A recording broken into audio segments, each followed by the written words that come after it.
I don't understand why mom said you can't go over there, but they can come over here. I got a story time. Story time. Oh, you go. So I had a best friend in middle school. Okay. She had 2 other sisters. I had 2 other sisters. So it was 3 girls from them, 3 girls from us. We were all within like the same age range, so we played together. All right. My mom had met their parents, and everything was fine there. Like no alarms, no red alerts, nothing. Right. Now, her family was really big into karate, okay? And her dad would always explain, like, I need to make sure that my girls can defend themselves. And my mom thought that was a great idea. Like, oh my gosh, yes, teach my girls, sure. So here we are learning karate at their house, right? Now, the dad was the instructor. And of all the girls, he would always pick on my best friend and go toe-to-toe with her with sparring matches and stuff like that. And it just didn't hit me till later that he was really testing how strong could she really be. His daughter. So we get really close. And eventually they ask, why don't you guys spend the night? And I'm like, oh my God, my mom is never going to go for this. She always says no.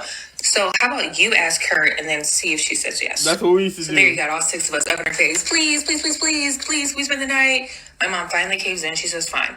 She's already met their parents. We've been over there plenty of times. Right. She gets no, like, spidey senses about them. Nothing. We spend the night, and it went fine.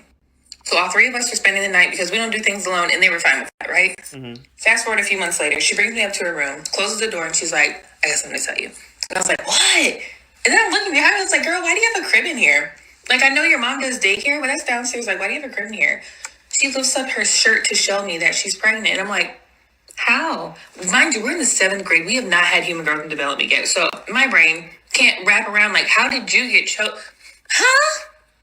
She then tells me she had a little boyfriend at her dojo. And I'm thinking, we're best friends. Like, we talk about everything. Why does this not come up? Why have we never talked about this guy? Like, he just appears out of thin air? Like, that's a little weird, right? Yeah. And I also knew that her parents were mad strict. So I'm a little confused. How did she get time to be alone with some boy? Whatever. She didn't give me the details. I didn't want to ask, but she seemed really happy about it, so I was happy for her. Okay. Right. Fast forward again. She hides the pregnancy all throughout middle school. She has the baby. Parents are extra supportive. Cutest baby freaking ever. Okay. Thought all is well until one day my mom turns on the news and she's like, wait a minute. Aren't these your friends' parents that are on the news for? It was like a huge domestic violence situation that got really violent. What happened? The father was apprehended about something crazy, and upon a further investigation, they found out that he was R-wording all 3 of those girls. And that was his baby. Now, nothing happened between my sisters and I, but could it have happened? I think so. His own daughter? Reason why I think it didn't happen? We talk too much. We talk too damn much. My mom knows everything. She's the bestie. Like, yeah, we tell her everything. Just a couple years ago, I found her on Facebook. She messaged me and explains everything. And she told me that her mom allowed that to happen because that's what happened to her. And she thought it was a rite of passage. No. And she's not doing well. Which is really upsetting because in school she was like a brainiac. I mean, that's traumatizing though. When they say trust no one. April 1st begins Sexual Assault Awareness Month. My story. When I was 11, I went to a family function, got cornered in the basement of my uncle's house. I was thrown onto the ground. My pants was ripped off of me. I was being smothered where I couldn't scream loudly enough to draw attention, and someone attempted to rape me. Literally, their pants were down. They were laying on top of me, trying to smother me so I couldn't scream, trying to stuff their penis inside of me without my permission. I was 11. My cousin, who was there at the time, somehow or the other, she was alerted to me no longer being around and couldn't find me, couldn't find the other person. And she went to searching for me, and she found me in the basement with him on top of me, trying to rape me. She made a lot of noise, went to screaming, telling him to stop.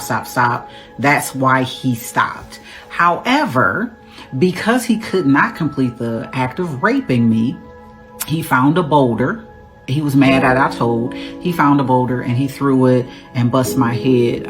It's like a little mark up here that you can probably see. Bust my head open because he was mad. I later found out because my cousin, my female cousin, stopped him from raping me. A few years after that, he cornered her and raped her because he was mad because he couldn't rape me. Now, this was someone in our family, a relative of ours. I told. It was not discussed. It was not delved into. Nothing was done. My mom, I'm so thankful. My mom believed me. After he bust my head open, she was like, yeah, something happened. And she got us out of there.